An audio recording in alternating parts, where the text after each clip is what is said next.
अल्लाह तबारक व ताला कलाम इलाही क़ुरान मजीद में फरमाए रहियो आहे,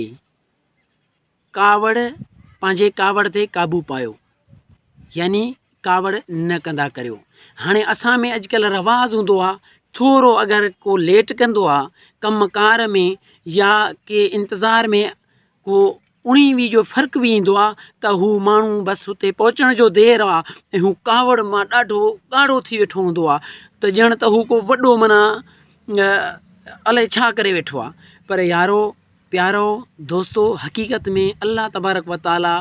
मना फरमायो आहे कलाम इलाही में, पंहिंजे प्यारे कलाम क़ुरान मजीद में त कावड़ पंहिंजे कावड़ ते क़ाबू पायो, यानी कावड़ न कयो। हाणे जेको कावड़ कंदो आहे उहो हिकु त अल्लाह तबारक व ताला जल जलालहू अमन वालहू जो बि नाफ़रमान आहे, ऐं मदीने वारे साईं सोणे असांजे प्यारे नबी हज़रत मोहम्मद मुस्तफ़ा सल्लल्लाहु ताला अलैहि वाली वसल्लम जो बि नाफ़रमान आहे।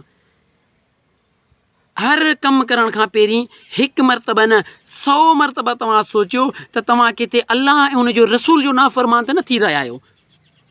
तव्हां अल्लाह तबारक व ताला ऐं हुनजे प्यारे महबूब जा नाफ़रमान त न थी रहिया आहियो। तव्हां इहो कॾहिं बि न सोचियो त अचण वारो देरि करे आयो मां हिते कावड़ कयां, या मुंहिंजो ग़ुलाम आहे, मज़ूर आहे, या को कमुकार आहे, उणी बि मसला मसाइल आहिनि, दुनियादारी आहे, सिलसिला पिया हलंदा आहिनि दुनियादारी जा, कंहिं बि मरले ते, कंहिं बि मसइले ते, कंहिं बि इन ते बहस मुबहस कावड़ करण जी बिल्कुलु ज़रूरत न आहे। कावड़ करण खां पहिरीं तव्हां इहो सोचियो त तव्हां अल्लाह ऐं जे रसूल जो नाफ़रमानी करे रहिया आहियो। उमेदु आहे त मुंहिंजा इहे नंढा नंढा क्लिप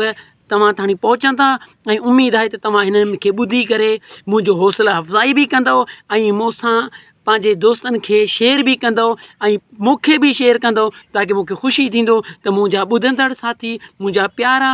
मुंहिंजा इस्लाही ॻाल्हियूं ॿुधी करे उन ते अमल बि करे रहिया आहिनि ऐं मूंखे मोट बि ॾेई रहिया आहिनि। अल्लाह तबारक व ताला तव्हां ऐं असां सभिनीनि जो हामी नासिर आहे।